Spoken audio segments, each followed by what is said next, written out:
I've never seen anything like it, just very overwhelming. As the police cars drove by, the family members held on to each other for support. Just that raw emotion, it just really gets you. And now everything's quiet down. It's just more solemn because of this. You see all of the candles left over from the vigil honoring Officer Wallace.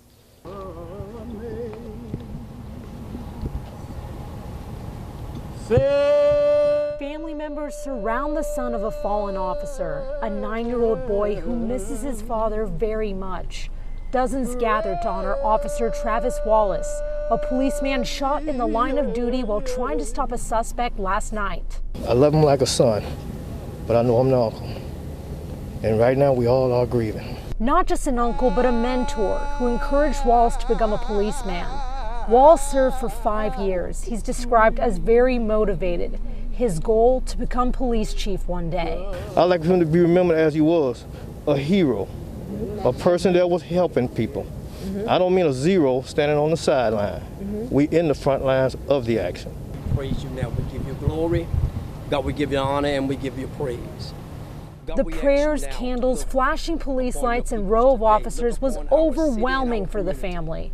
His sister barely held it together. Travis was so well loved to so many people, and this hurts. I can't describe the pain that me and my family are going through. A family grieving, but still proud of Officer Wallace for protecting his community, doing what he loved most. This was hard. This is hard. But he was doing what he loved, and that was protecting and serving. And that gives us some solace. The family tells me Wallace planned on celebrating his son's 10th birthday next month, and I'm told the family will continue to raise his son and keep his father's memory alive. Reporting live in Helena, West Helena, Jacquelyn Masse, Fox 13 News. 1 year ago, Micah was diagnosed with stage 4 cancer, and he was only given a 10% chance to survive. But after those chemo treatments, he is now cancer-free. You ready? I'll pick you up. Daddy. Daddy. Get it. Get it. Daddy. A Christmas filled with pure joy. 5-year-old Micah Turnahan won his battle against cancer, and now he's more energetic than ever. Are you busy? Because we missed Christmas completely last year, we decided that we were going to go big for it this year. Last year, Christmas was tough. Micah was diagnosed with stage 4 adrenal cancer, so he spent the holidays in the hospital. We were so lucky. I mean, he was given a 10% chance, of survival, and here we are. After months of surgeries and chemo treatments, Micah was declared cancer-free in August. You can see a huge difference. This picture from July shows a much thinner Micah, but now he's looking better than ever. We just had this moment where we were like, we have him with us, and he's thriving, and he's doing incredible. And this isn't, nobody expected this to happen. I'm both. Appreciating the little moments, like hugs, laughs, and spending time together. A Christmas the family will never forget. We just want to pinch ourselves and be like, okay, we're still here, he's here, we're here, and just being thankful. Micah is still getting treatment at St. Jude so he can recover from those chemo treatments. And his father says if we weren't in the middle of a pandemic, he'd be outside or at school just like any other kid. Reporting live in Germantown, Jacquelyn Masse, Fox 13 News. The church is not the building, it's us. We are the church. A historic church filled with strong people in North Nashville. For the second time, Pastor Derek Moore is picking up the pieces after a tornado damaged Hopewell Baptist Church. That's from where we had storm damage before, and they replaced it. It stood on 10th Avenue since 1878. Pastor Moore had hoped his building was spared. I just could not believe the amount of damage that we experienced. Farther down the street, neighbors stepped out of their homes, taking everything in. The windows were shaking so bad, and it's like it was just the house was going to explode. Milton Bryant says he hid in his bathroom with some friends for what felt like hours. I'm like, Lord, please help us. Help us. We was praying and we was crying. He's lived in the area for about 10 years. Now he can hardly recognize it. But there is hope. After the storm, there are helping hands, giving Brian and Pastor Moore faith that things will get better. We just appreciate all the prayers and support of the community. We've had a number of people who've passed by and who've offered a great deal of support. From the moment Dr. Threlkeld wakes up, he tells me he is thinking about the coronavirus, answering phone calls, treating patients, and doing research.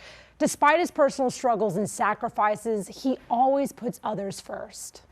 And I remember turning to my wife and daughter saying, your lives are about to change for the worse considerably. I never dreamed it would be for a year. Just one phone call changed Dr. Steve Threlkeld's life forever. That call in early March 2020 from Baptist Hospital announced the arrival of the coronavirus in Memphis. Hang in there, good to see you.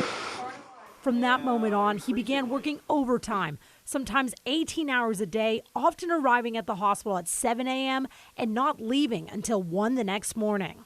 You just had to go as long as you could go and then go sleep and come back. And so there wasn't a lot of time for recreation or even sometimes to catch your thoughts. No time to reflect or even decompress, constantly thinking about COVID-19.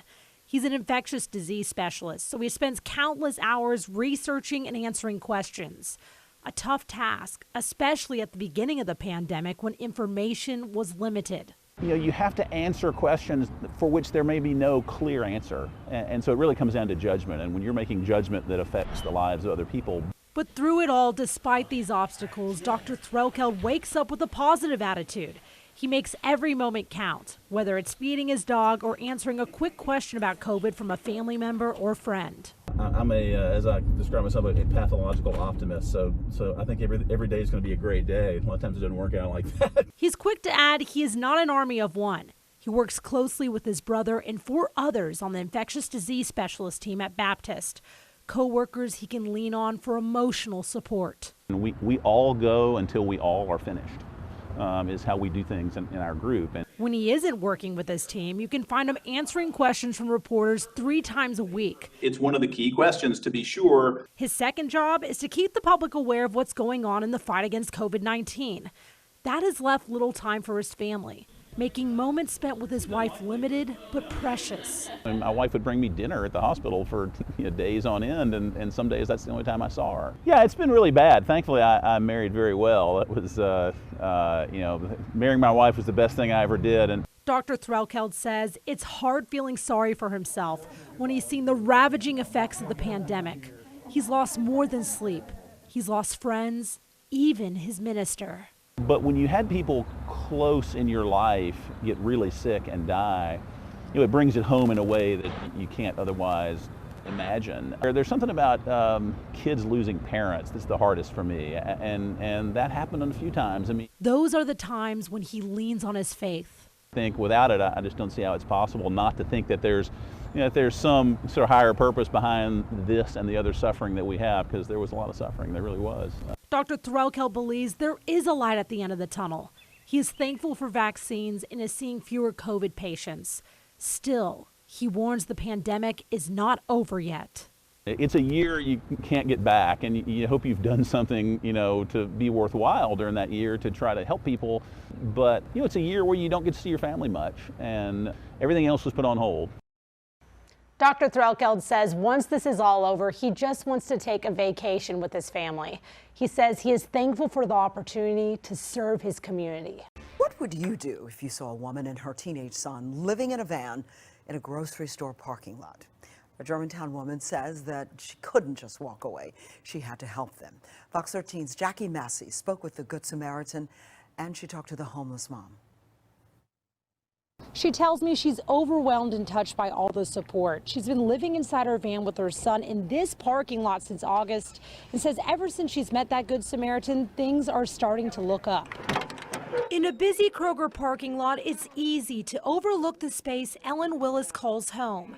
She makes the most of it with just enough room for clothes and a bed for her 16-year-old son. You have to make hard choices, There's the difference between going to medical appointments or getting, enough food and ice for the cooler. Willis didn't always live like this, in a van with no working air conditioner filled with her belongings. She moved from Washington State in August to be closer to family. her living situation didn't work out. We're trying to do the best. We're taking care of ourselves, you know, and looking out for each other. Lewis gets disability checks, but it only covers so much. Things started to get better for her and her son when she met Harriet Turk, a woman she met through a mutual friend, a woman she calls her guardian angel. She just popped into my life and said, how can I help? And here's what I'm going to do. Turk says donations started flooding in when she made a post on Facebook. Her next goal is to find the pair a real home. I could have easily been in that situation, you know, a marriage breakup and job problems, and then not knowing where to go and being really private. Willis says she has faith things will get better. All she wants is to give back to everyone who helped her out, especially Turk. I'm just another person, you know, who's going through the hardships of life. She is making a difference in people's lives. If you'd like to help her out, we have information posted on our website, fox13memphis.com. Reporting in Germantown, Jacquelyn Masse, Fox 13 News.